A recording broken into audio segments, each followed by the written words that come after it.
Olá, sejam todos bem-vindos e bem-vindas a mais essa nossa aula. É a quarta aula do nosso curso de inglês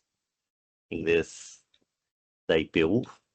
E nós vamos fazer essa quarta aula também como uma aula gravada, visto que alguns alunos não poderiam estar na live nesse sábado. Então, nós mudamos para o dia 14, né? Então, para o próximo sábado, a aula síncrona. E, de qualquer forma, foi bem oportuno porque nós dedicaríamos também essa quarta aula para uma revisão. Por quê? Porque nós, como alguns colegas que entraram no curso esse semestre, eles perderam algumas aulas iniciais. Então, o que nós vimos fazendo até aqui é justamente rever, né? O conteúdo é um conteúdo mais básico, mais importante. Então, nós temos feito essas aulas de revisão, essas 3 primeiras aulas de revisão. Esta é a quarta delas, para que, a partir da próxima aula, da aula de número 5, em que nós vamos começar a unidade de número 5 também, nós vamos fazer mais pausadamente, ponto a ponto, mesmo nas aulas gravadas, nós teremos explicações mais pausadas, que essas 4 primeiras eram basicamente para poder nivelar. Então, mais uma vez, sejam bem-vindos, sejam bem-vindas à nossa aula de inglês. Eu vou compartilhar a minha tela aqui com vocês. Deve estar aparecendo já, né? Aqui tem a identificação da aula, a data prevista, que é March the 7th, 7 de março, né? Aula de número 4, e destinada essa aula, como eu disse na abertura, a uma revisão de conteúdo, uma revisão da unidade 4. Unidade esta que começa na página 39 do nosso material. Tá aqui, ó, aparecendo agora na tela. Sorry. Page 39, página 39. Tem como título a unidade House and Home. House and Home. Nós não pronunciamos o E final em inglês, né? Então, ambas as palavras aqui terminam na letra E. E em nenhuma delas eu vou pronunciar. Então, eu falo house, house, a palavra casa, né? Termino no som do S. E a outra é home. A gente até fecha a boca porque a última letra, o último som é produzido pela letra M. Então fica house and home, cuja tradução passa a ser casa e lar. Ok? Tudo bem.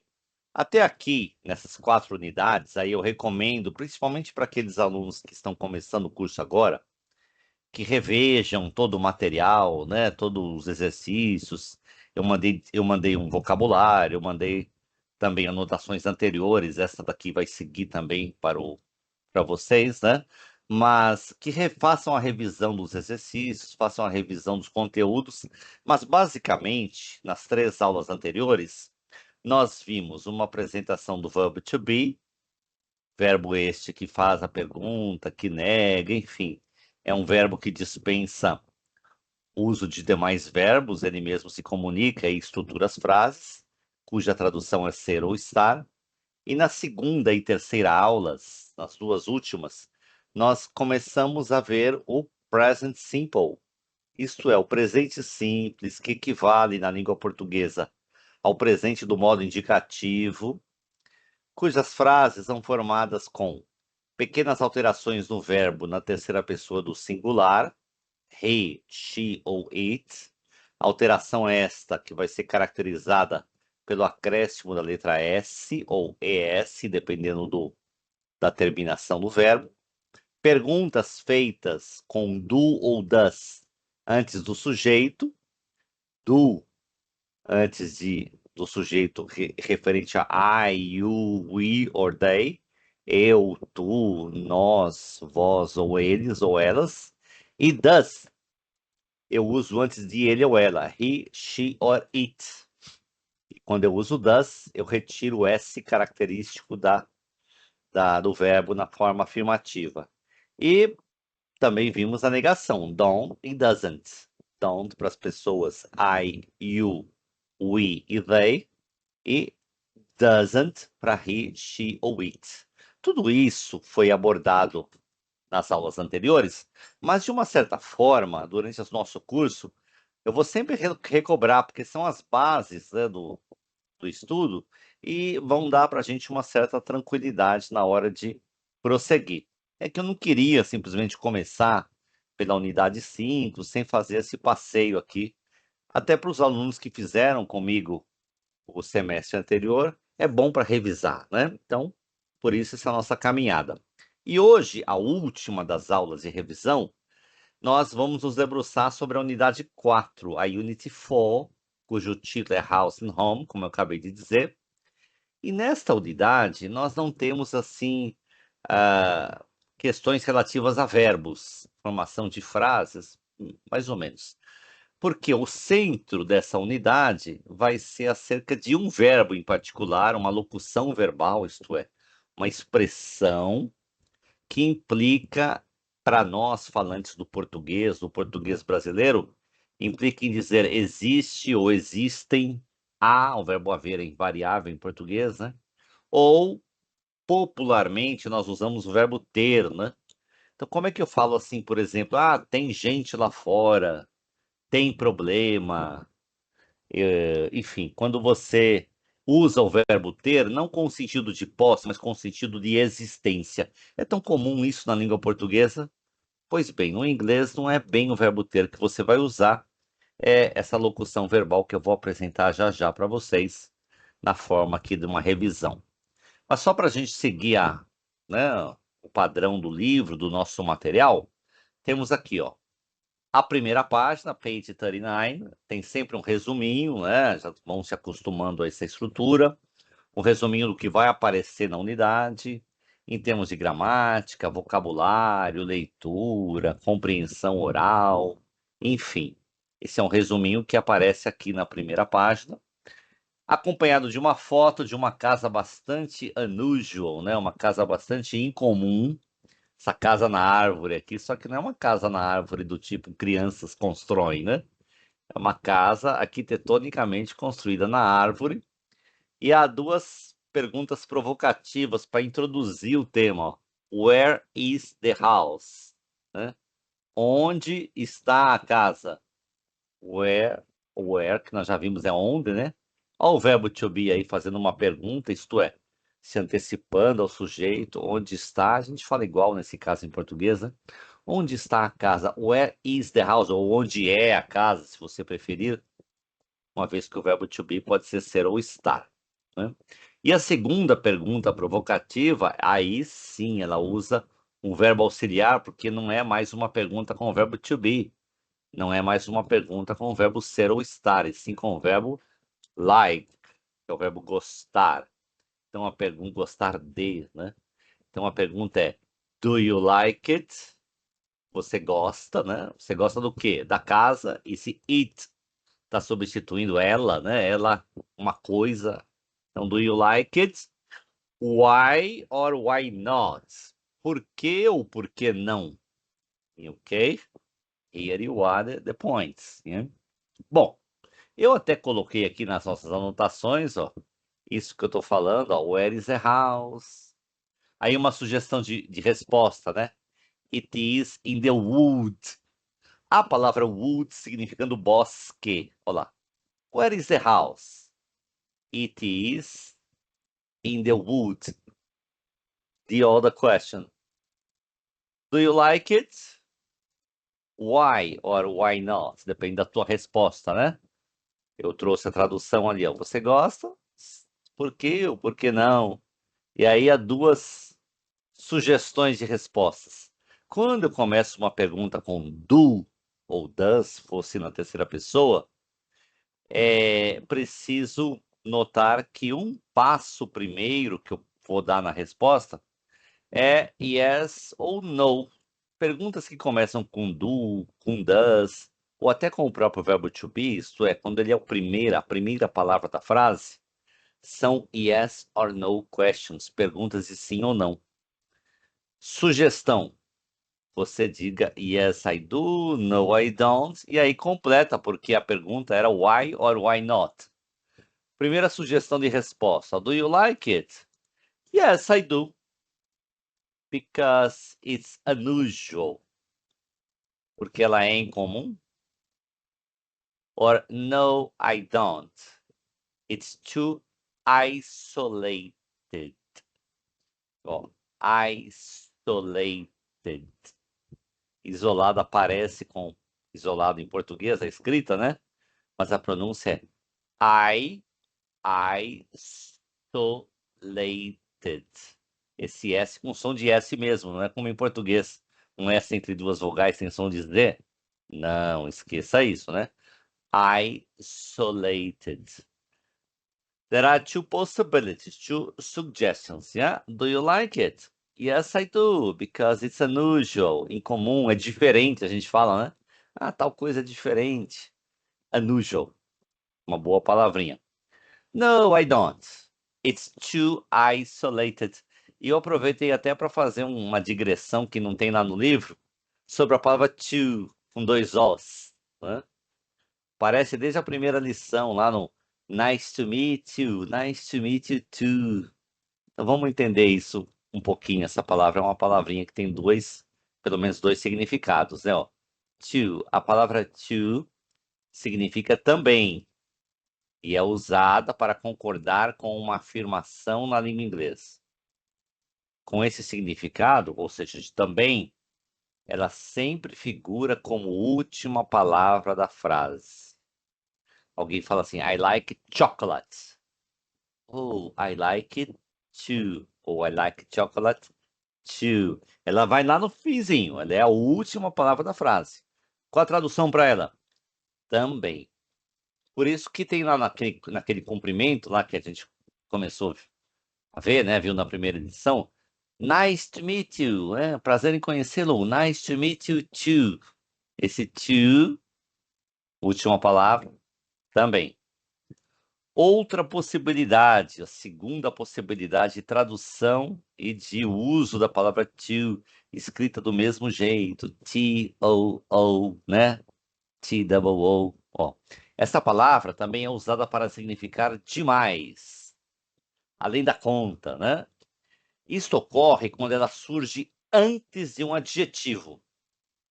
E nesse caso, não será a última palavra da frase, por evidência, né? Antes de um adjetivo. Lembra? Um adjetivo é uma palavra que nós usamos para qualificar algo ou alguém, dar uma qualidade, dizer uma qualidade de alguma coisa, de alguma pessoa. Aí, se você vir to, for a última palavra da frase, então ela não significa também. Veja um exemplo aí, ó. This shirt is too expensive. Expensive. Caro, cara, dispendioso, né? Ó, esta camisa, this shirt, é too expensive, né? Se trocasse o lado aí do too, this shirt is expensive too, ficaria, essa camisa é cara também.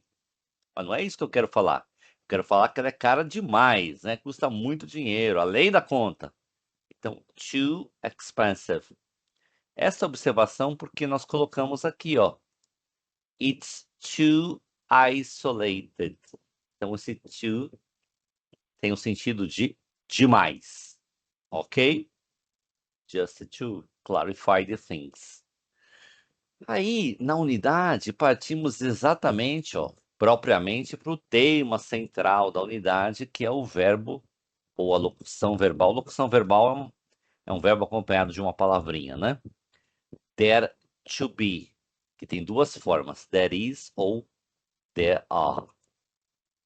Então vamos lá. Tem uma explicaçãozinha em português para ajudar a gente aqui, ó, na revisão e também no nosso estudo. Então tem lá.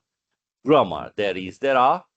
Entre parênteses, ele é chamado de there to be, porque a palavra there está lá, fixa, sempre presente, seguida do verbo to be. Então como que é isso? Ó? Na língua portuguesa, é bastante comum usarmos o verbo ter para expressar existência. Assim, é bastante cotidiano as pessoas dizerem frases do tipo, tem um problema, ou ainda, tem muita gente lá fora, Nessas duas frases em português que nós conhecemos tão bem, o verbo ter aqui está sendo usado no sentido de existe. Então, se eu falo assim, "Ih, tem um problema", quer dizer, existe um problema. Não é que a pessoa possui um problema no bolso, né? Pode até ter, mas não é o caso.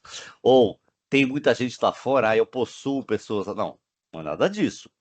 Tem, nesse caso, em português, quer dizer existe. Há. E a gente usa isso aí, ó. A torto e a direito, né? Pois bem, na língua inglesa, isso não deve acontecer.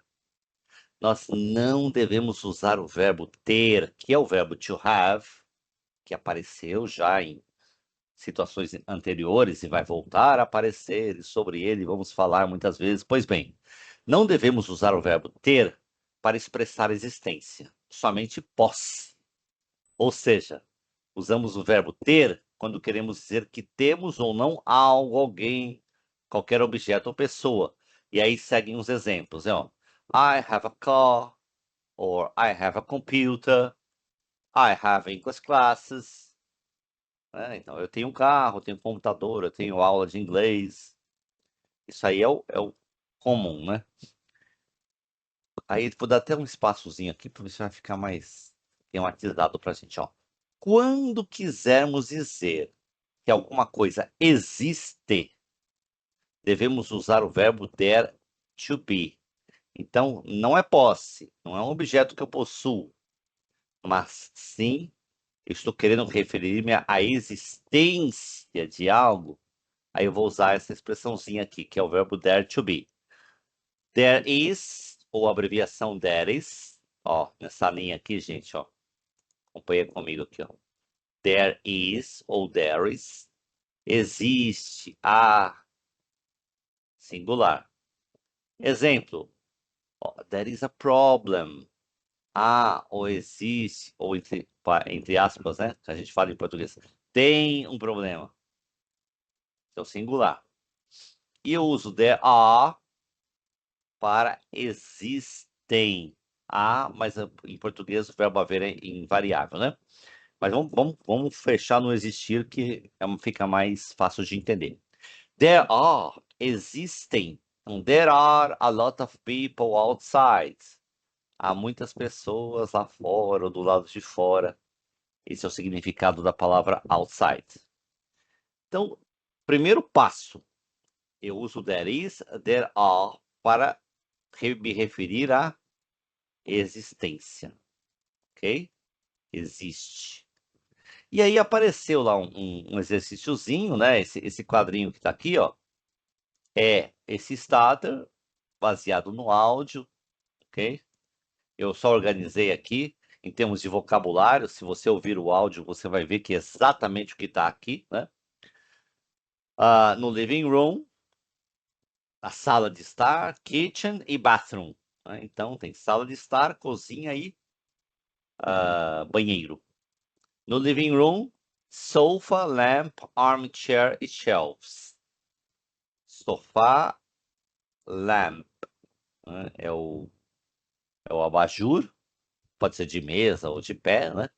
Armchair é uma poltrona e shelves são as estantes. Tudo isso está traduzido lá no vocabulário que eu postei no grupo. Se alguém não tiver, porque alguns colegas foram introduzidos no grupo depois, me peçam, ou eu vou postar de novo por segurança. Tem um vocabulário completo de todas essas 4 unidades, prontinho para vocês. No kitchen, fridge, cooker, kettle e plates. Fridge é geladeira, cooker é fogão, kettle, no vocabulário tem até a dica de como falar, é a chaleira ou bule, e plates são os pratos. E, como mobília, né, furniture, bathroom, dentro do banheiro. A pronúncia de banheiro, fala com um A aberto assim, ó, para não confundir depois com a palavra quarto. Vai aparecer já já que é bedroom. Fala bathroom, bathroom, com som de A mesmo, né? Aberta a boca assim, para não confundir com o banheiro. Então, com o quarto, perdão. Banheiro é bathroom. O que tem do banheiro? Mirror, que é espelho, towel, que é a toalha, shower, que é o chuveiro ou a ducha, e toilet. Essa palavra você fala exatamente como escreve, ó, toilet, que é o vaso sanitário, né? O vaso sanitário também. Toilet também designa o vaso sanitário. É que eles começaram a unidade com um pequeno joguinho de palavras e de seria basicamente de mobília, né, de coisas que você encontra ou no living room, ou kitchen, ou bathroom, ok? Isso daqui, ó, corresponde a esse quadrinho aqui, ó, The Pink Box. Tá gravado no 4.1, ok? Eu vou depois novamente mandar para vocês todos os áudios e tal, né? Porque a partir da próxima aula a gente vai mandando à medida que vai usando. Mas como essas 4 primeiras aulas foram de revisão, né, para você ter a coleção completa. Aí começa propriamente dita a explicação, né? Ó, o verbo dare to be, eles colocam, não sei se eles põem, é que eu antecipo, deixa eu ver aqui. Eles nem explicam direito, sabe? Mas eu antecipo direitinho, escrevo em português e tal, ó, afirmo. Como é que eu afirmo, como é que eu pergunto e como é que eu nego, né? Aqui, anteriormente, eu só tinha falado das afirmações, there is, there are. Como essa locução verbal ela é derivada do verbo to be, ela vai adotar as mesmas regras que o verbo to be para construir uma pergunta, interrogative, e também para construir uma frase negativa, negative. Que regras? O verbo to be, para fazer pergunta, ele muda de posição, né? Eu falo assim, I am a teacher. Eu estou afirmando. Se eu quiser perguntar, eu falo assim, am I a teacher? You are from Bahia. Ó, afirmação. You are from Bahia. Se eu for perguntar, você é da Bahia? Pergunta assim, are you from Bahia? Por quê? Porque no verbo to be, além de eu colocar o final no final, a question mark, né, o ponto de interrogação, eu preciso também inverter a posição do verbo, né? Então, se é I am, a pergunta passa a ser am I? Se a afirmação é you are you? She is she? E assim vai. Essa regra dessa inversão vai ocorrer também com o verbo dare to be. A pergunta vai passar a ser se singular, is there. Se a pergunta for no plural, é are there, ok? Negative, mesma coisa. Como é que eu nego o verbo to be? Eu acrescento not a ele. He is not, ou he isn't. We are not, ou we aren't. O verbo dare to be também eu posso fazer por extenso, ó. There is not, que dá there isn't. Ou there are not, que passa a ser there aren't, no caso de eu negar uma frase no plural. Para ilustrar o uso, né? Bom, a flat to rent. Tem um texto aqui que demonstra, ó, there are two girls, yeah? One girl is on computer. Uma tá aqui no computador. They are looking for a flat to rent. Flat é a palavra que na Inglaterra se usa para apartamento. O americano fala apartment, né? Mas o britânico fala flat. Para nós aqui no Brasil, flat é também um apartamento, no caso para alugar, ou a pessoa às vezes pode morar, ser proprietária, mas é uma espécie de um hotel em que a pessoa mora, né? Tudo bem, pode ser isso também na Inglaterra, só que essencialmente lá, flat, tradução, apartamento. E rent é o verbo alugar. Rent a car, por exemplo, né? Essas locadoras de carro usam muito essa fórmula. Então, a flat to rent é um apartamento para alugar. E nesse diálogo aqui, gente, que se trava entre uma moça chamada Emma e a outra, sua amiga Rachel, também gravado. Ó, um diálogo curto, pequeno, que eu transcrevi aqui, ó. com os devidos complementos, né? There is there. Ou seja, porque no livro está faltando, né? Que você precisaria ouvir o áudio 4.2 e aí completar, ok? Pois bem, aqui está transcrito o diálogo, onde você vai ver, por exemplo, né? Eu vou até repassar, esse é um diálogo curto, vou até repassar com vocês aqui, ó. Vou usar a minha folha de anotações, né? Ó. O título é A Flat to Rent, é uma cópia fiel do livro. Um apartamento para alugar. E a Rachel and Emma, they are talking about. Eles estão conversando, né? A Rachel, letra R, letra R aí, né?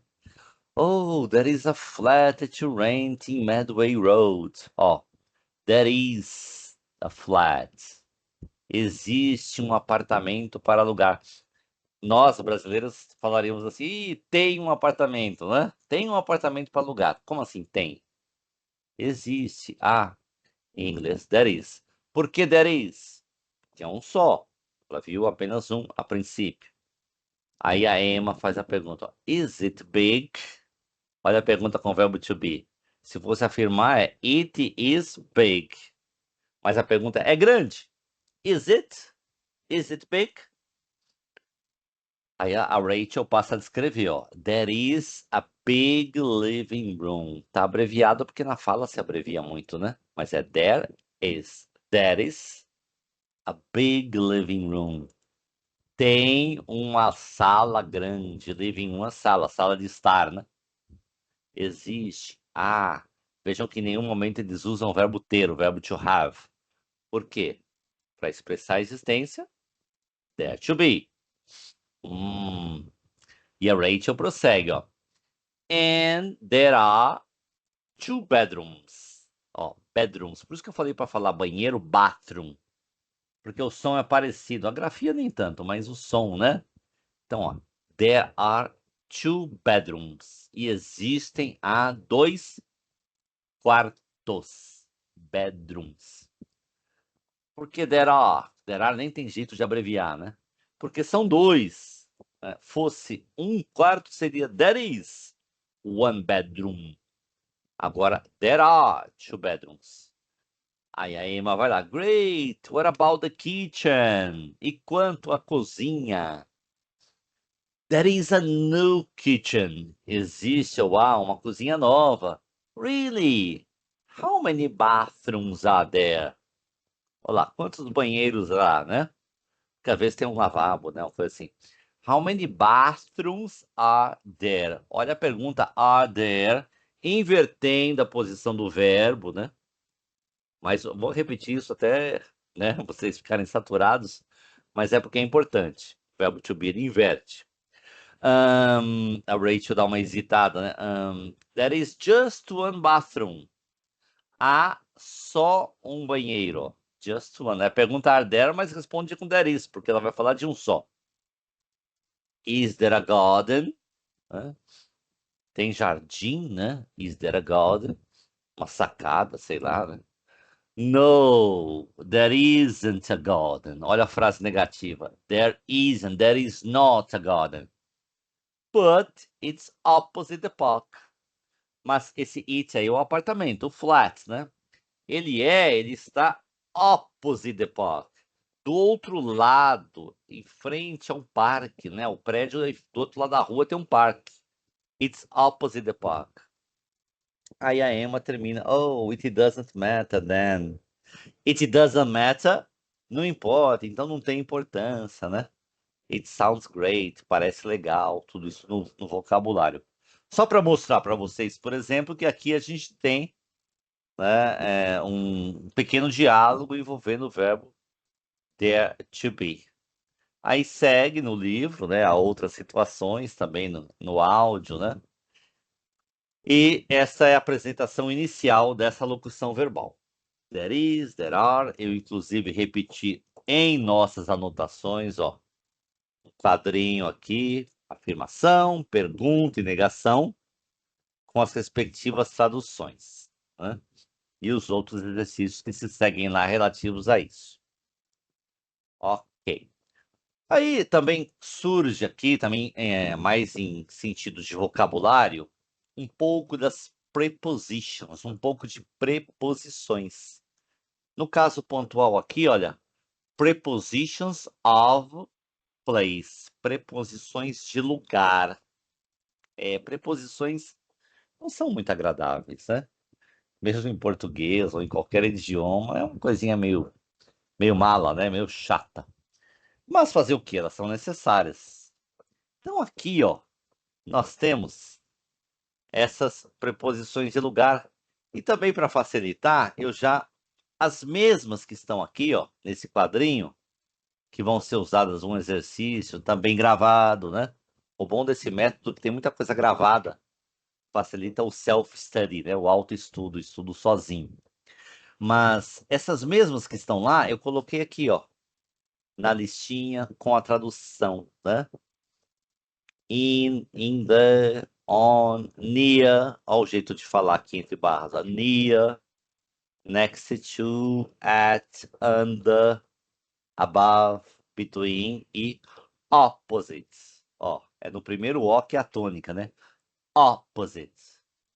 Essas preposições estão no vocabulário, mas estão aqui também para ser mais prático, né? Para nós começarmos a nos habituar a determinadas preposições, essas serão as primeiras do curso, né? Não são todas, são longe de ser todas, mas digamos aí são as mais imediatas.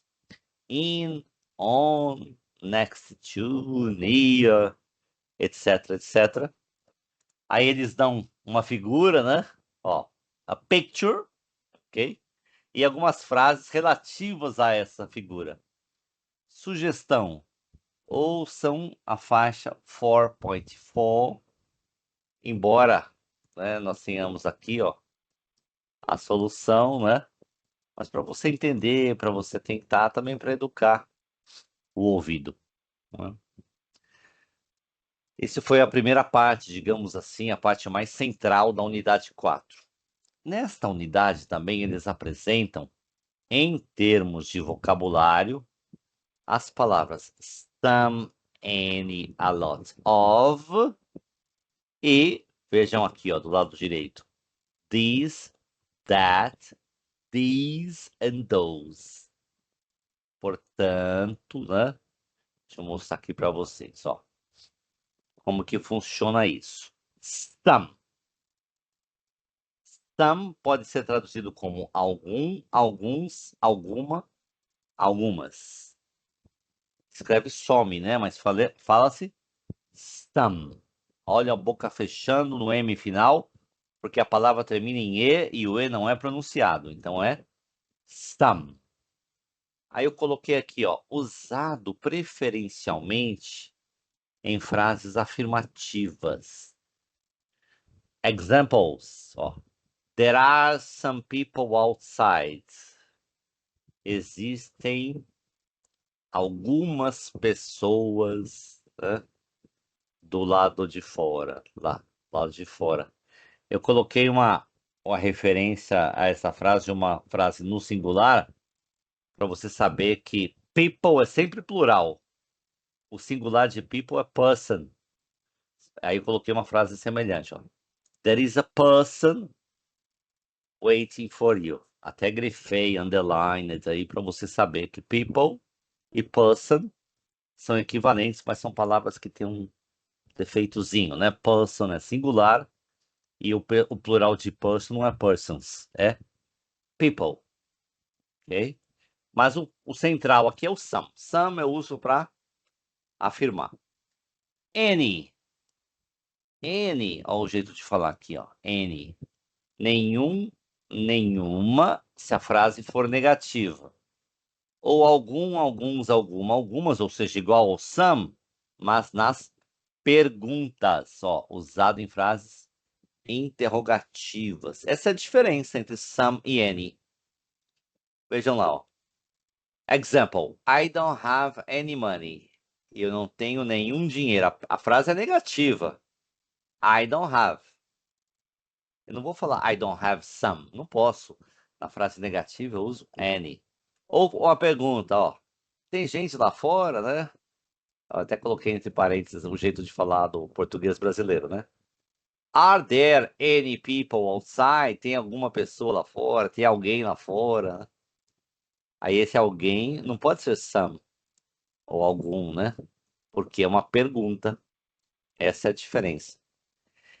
E luckily, a lot of, muitas, use é livre, né? Seja feliz. Se você tiver que usar muito ou muita, singular, muitos ou, ou muitas no plural, pode usar a lot of. E aí o livro traz aqui um áudio pra gente, né? Ouvir, dizer o que a pessoa tem, já que ela tá mudando, né? Emma é essa moça, aquela que nós vimos no diálogo anterior, tá fazendo a mudança aqui, ela tem algumas coisas, não tem outras. Então a gente pode ouvir as frases na faixa 4.5, ok? Eu até trouxe aqui, ó, as frases como você vai ouvir lá, ligadas até as traduções para a gente agilizar, né? Para ficar assim mais tranquilo, mais simples para você poder ir entendendo. Outra coisa que eu mostrei aqui, que existe, né? É these, that, these and those. São pronomes demonstrativos, ó. This. Esse, este, essa, esta. This. Essa outra forma aqui, que é o plural, você só alonga na hora de falar, ó. These. Esses, essas, estas. That. Aquele, aquela. E those, ó. Those. Aqueles, aquelas. Aí surge uma série de situações também gravadas nessa página e na está aqui abaixo, ó. Você vai ouvir e vai identificar essas palavrinhas. Aqui é mais essa lição é muito voltada para vocabulário, né? Vocabulário é uma coisa que a gente trabalha e aperfeiçoa com o uso, né? Com a constância, mas tem essas explicações mais gerais, ok? Essa unidade traz um texto interessante sobre as casas do parlamento, né, o parlamento inglês, que se reúne na abadia de Westminster. Para nós, cristãos reformados, é um lugar emblemático, né, porque aqui se reuniu no século XVII uma importante assembleia que determinou, né, algumas coisas, das quais nós temos a Confissão de Fé de Westminster, né, mas isso é um outro assunto, só estou ilustrando, né? Pois bem, esse palácio aqui, ó, onde também, além da abadia, isto é, além do templo lá, né, tem o parlamento, as casas do parlamento, porque na Inglaterra existem a Câmara Alta e a Câmara Baixa, o lugar dos nobres, né, o lugar dos deputados e tal. Não tem Senado, né, a chamada Casa dos Comuns. É um texto bastante interessante, talvez curioso, histórico, né? Aí eu sugiro para vocês a leitura, se vocês tiverem um tempinho, ouvir o texto, ele está gravado aqui, né? Eu trouxe para vocês os exercícios, mas aqui é mais ligado à leitura, né? Tá aqui, ó. A leitura do texto e os exercícios correspondentes. What else? O que mais? Aí tem um vocabulário de advérbios e adjetivos, bom, bem, né? Adjetivos e advérbios são coisas que nós usamos para qualificar pessoas e coisas, no caso, os adjetivos, advérbios para alterar os verbos, mas é um vocabulário apenas, ele vai reaparecer. E a unidade termina com os números, né? Eu, na primeira folha lá, eu mandei os números, né? Mas eu vou postar novamente, mais uma vez, porque houve colegas que entraram depois. Aqui eles recuperam os números, como é que nós falamos os números, como que nós dizemos esses números, em alguns pequenos diálogos que estão aqui para vocês. Basicamente, esse é o conteúdo da unidade 4. A partir da próxima aula, que eu pretendo seja uma live, né? se Deus quiser, vamos fazer na forma de live, nós vamos começar a unidade 5. E a partir da próxima aula, seja nas aulas síncronas, isto é, aquelas que a gente convida vocês para participarem, ou nas aulas gravadas, sempre a aula síncrona é no primeiro sábado do mês. Este mês de março não será por conta dos nossos irmãos de Maruípe, que tem um número razoável de alunos, estarem comprometidos com uma reunião do presbitério, se eu não me engano. Mas é sempre no primeiro sábado do mês. Exceção feita a março, que será no dia 14, ok? O próximo. Mas e nos outros sábados a gente vai postando aulas gravadas. Mas tanto nas gravadas como na aula síncrona, nós vamos bem mais vagarosamente, porque da unidade 5 em diante, ela não foi ministrada nenhuma vez. Então a gente vai levar aí, em média, 10 aulas por unidade. Treinar, sugerir uma série de coisas, ok? Então, o que eu vou postar no grupo ou vou mandar por e-mail? Vou repetir os áudios da unidade 4. Não vou mandar nada da 5 ainda, tá? Para não fazer confusão. Vou postar essas informações, repetir os áudios da unidade 4. Vou até repetir o material para quem não tiver. Enfim, o livro todo, né? Se você deve baixar aí o PDF.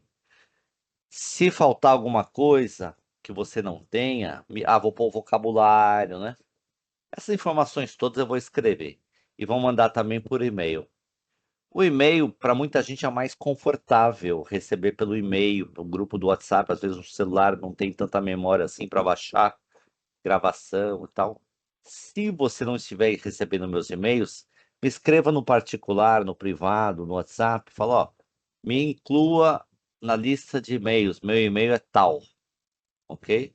Aí eu coloco você na lista de e-mails. Você vai receber pelos dois caminhos, né? Mas, de repente, é mais tranquilo, é mais confortável receber pelo e-mail. Ok? So, thank you very much. See you next week. Nos vemos de fato na semana que vem para começarmos juntos a quinta unidade. Thank you. See you. Bye bye. See you. Thanks lots.